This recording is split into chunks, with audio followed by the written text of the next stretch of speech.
Dan kita track di aplikasi itu juga masih berjalan lah, gitu, masih emang on the way gitu kan. Oke, cuman agak lambat pergerakannya. Nah, setelah itu jam 1, nah ini mulai agak mencurigakan. Karena dia bilang ada kecelakaan.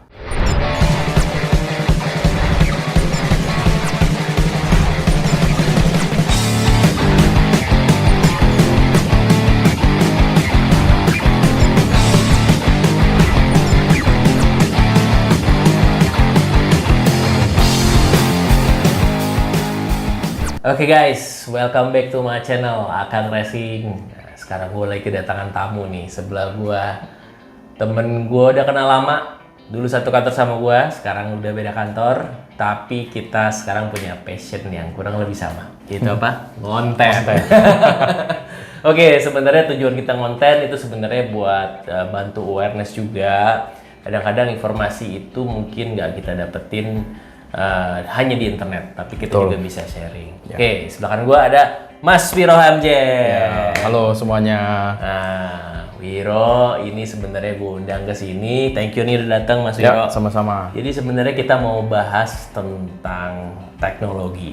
Nah, berhubungan dengan konten gue yang memang di otomotif, sebenarnya kita juga mau membahas beberapa hal yang berhubungan dengan otomotif.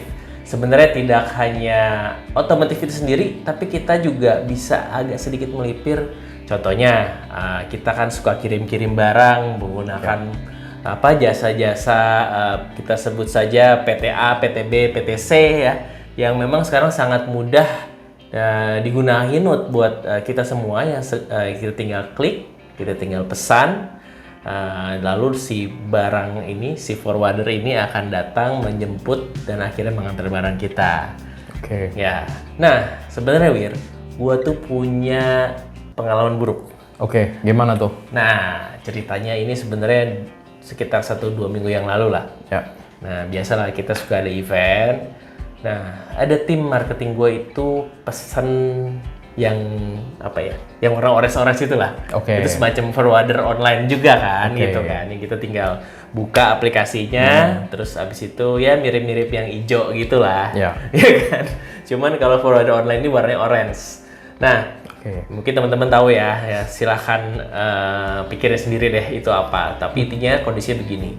Waktu itu biasalah kalau event kan sebenarnya suka ada hal yang mendadak gitu ya. Nah, ada tim dari markup gue itu pesan melalui aplikasi ini.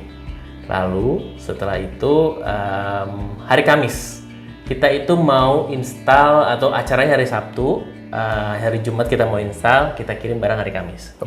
Kamis pagi forwarder tersebut dipesan, lalu menjemput barang dari Mampang. Nah, posisi di Mampang. Nah, di Mampang itu memang gudang kami lah gitu kan. Dari pihak agensi lah gitu kan. Nah, ketika ambil barang di Mampang, awalnya semuanya smooth.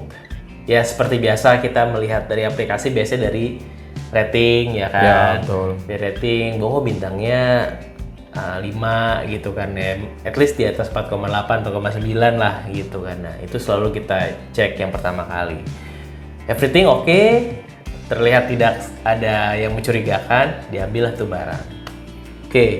Kala itu kalau nggak salah kan kita lagi musim hujan ya. Kalau nggak salah hari itu tuh memang lagi hujan deras ya? Iya, hujan deras di mana-mana, terus abis gitu macet di mana-mana gitu kan.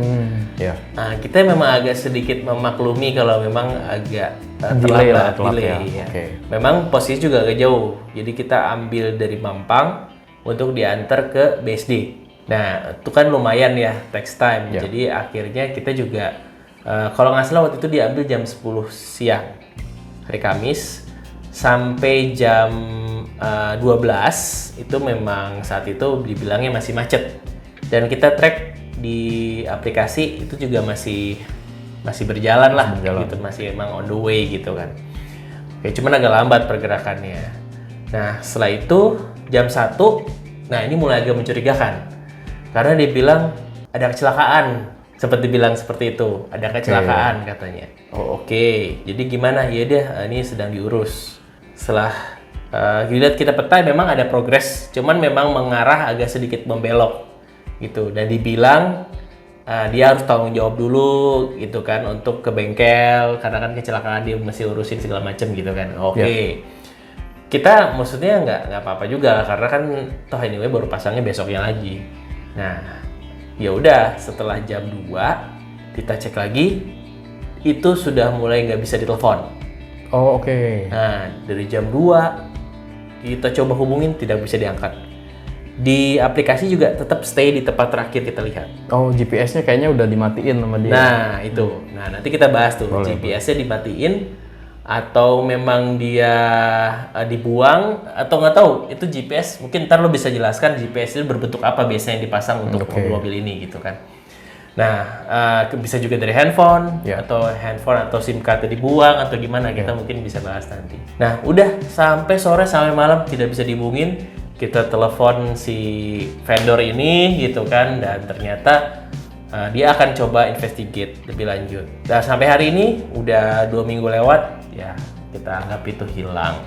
Dan sedihnya ternyata mungkin teman-teman ini masih lihat ya ketika teman-teman menggunakan jasa online forwarder seperti yang saya alami ini mungkin bisa dicek terms and condition ketika hilang, bagaimana tanggung jawab dari si online provider ini atau si online forwarder ini.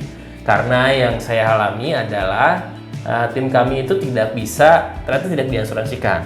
Oke. Nah, jadi tim kami cuma bisa klaim dengan nominal yang amat sangat jauh. Jadi cuma maksimal 2 juta rupiah saja. Nah, itu mungkin teman-teman masih diperhatikan meskipun urgent, tapi kadang-kadang kita juga nggak expect ya ternyata nggak amanah nih si supirnya gitu kan. Nah, kita nggak tahu apakah ini sering terjadi di teman-teman juga, teman-teman bisa komen juga di sini. Nah, selanjutnya gue mau nanya nih Wir. Ya, boleh. Kira-kira mungkin lo bisa jelaskan teknologi GPS tracker itu seperti apa? Oke, jadi mungkin simpelnya aja ya. Kalau misalnya di setiap kayak aplikasi online gitu ya, memang ada GPS tracker. Biasa sih yang gue tahu ya, itu mereka pakai GPS bawaan dari si mobile phone-nya gitu. Jadi nggak ada dedicated GPS tracker di moda transportasinya gitu. Nah, kalau misalnya memang kondisinya seperti itu ya memang agak sulit ya. Kayak misalnya kalau kejadian kayak tadi nih, tiba-tiba lost contact, kemudian juga GPS-nya mati, ya bisa aja ini memang udah sindikat ya, memang udah ada kayak modus kejahatan seperti ini yang mereka udah tahu celahnya seperti apa dari aplikasi dan mereka bisa manfaatkan itu buat hal-hal yang jahat seperti ini. Nah, tapi selain dari yang aplikasi sebenarnya juga ada GPS tambahan juga. Ini mungkin teman-teman semua juga bisa lihat di online shop juga. Di situ udah cukup banyak sih brand-brandnya juga dan ukuran-ukurannya juga macam-macam. Udah mulai yang dari permanen yang bisa kita taruh di mobil kita ataupun kendaraan kita, atau juga ada yang sifatnya portable ya. Jadi kita bisa taruh tuh di barang ataupun di tempat yang mau kita kirim ke lokasi gitu ya. Nah, kalau untuk kasus ini sebenarnya memang apalagi kalau untuk urusan corporate ya, kalau di dalam bidang security itu atau IT security itu ada prinsip yang namanya zero trust ya. Artinya kita jangan percaya 100% dengan sistem karena sistem itu sebenarnya kan diciptakan untuk mempermudah, tapi di satu sisi juga ada celah-celah keamanannya seperti itu.